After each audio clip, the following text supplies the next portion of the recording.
هاي جايز، اليوم شو اخباركم؟ اليوم حابين نعمل معاكم طريقة الكنافة بالقرفة. مثل ما شفتوا انتو حطينا سوينا القطر، كل كوب سكر بده كوب ونص مي. هلا نحن حطينا كوبين سكر وثلاث كاسات مي.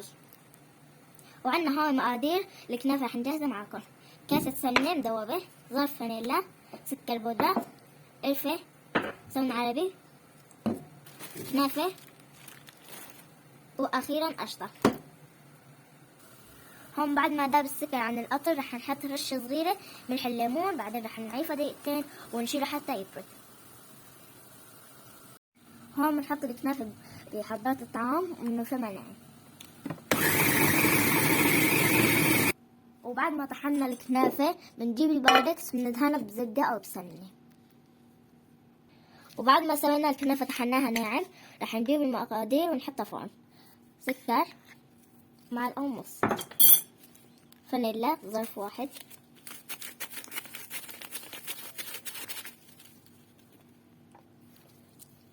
رشة قرفة صغيرة، كاسة السمنة، ومعلقة سمن عربي، معلقة صغيرة،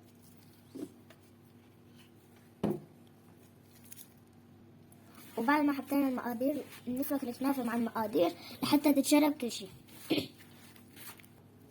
بعد ما شربت الكنافة بالسمنة وبالمقادير كلهم بنجيب البايركس، أي صينية موجودة عندكم بتدهنوها بسمنة وبتحطوا هون الكنافة. رح نحطها بالأرضية شوي ونعيف نص كنافة لأنه النص الثاني رح نحتاجه كمان.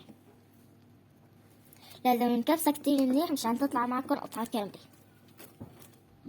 وبعد ما كبسنا الكنافة كتير منيح بنجيب القشطة ونحطها. طبعا ما لازم نلزق بالأطراف لأنه بعدين القشطة بتلزق بالأطراف وبتعود ما بتطلع. وبعدين بعد ما نحط القشطة بنحط فوقها شو هو القرفة، نغطي كل القشطة.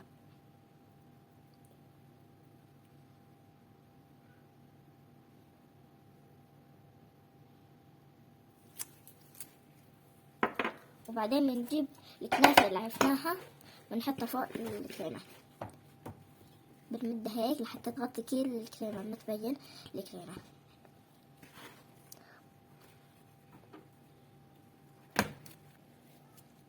هون بنحط طبقة الكنافة البايلة وما نكبس عليها كتير، نكبس عليها إيش بالكاد بس مشان نغطي الوجه وما تبين الكريمة، بس مشان ما تحترق الكريمة. وبعد ما صارت عنا جاهزة رح نحطها بالفرن من فوق ومن تحت على حرارة 280، وبس تحت مر شوي رح نطالعها ونحط لها القطر ونفرجيكم الشكل النهائي. هون أصدقائي بعد ما طلعنا الكنافة من الفرن حنسكب عليها القطر وبعدين رح نزينها، وطلع معانا هيك قرص، طلعت معانا هيك الشكل. بعد ما سكبنا عليها القطر رح نزينها بالموجود عندكم. احنا حبينا نزينها بالفستق الحلبي. رح هلا نقطعها وانا رح دوقها واعطيكم رأيي فيها. هو بعد ما زينا ماما هلا معيفة تتشرب القطر، وبعد ما تتشرب القطر رح نقطعها ورح دوقها انا واعطيكم رأيي فيها. هاي شكلها بعد ما قطعنا القطعة رح دوقها انا هلا. هلا أصدقائي أنا رح أعطيكم رأيي فيها إذا طيبة ولا مو طيبة مع إنه سخنة.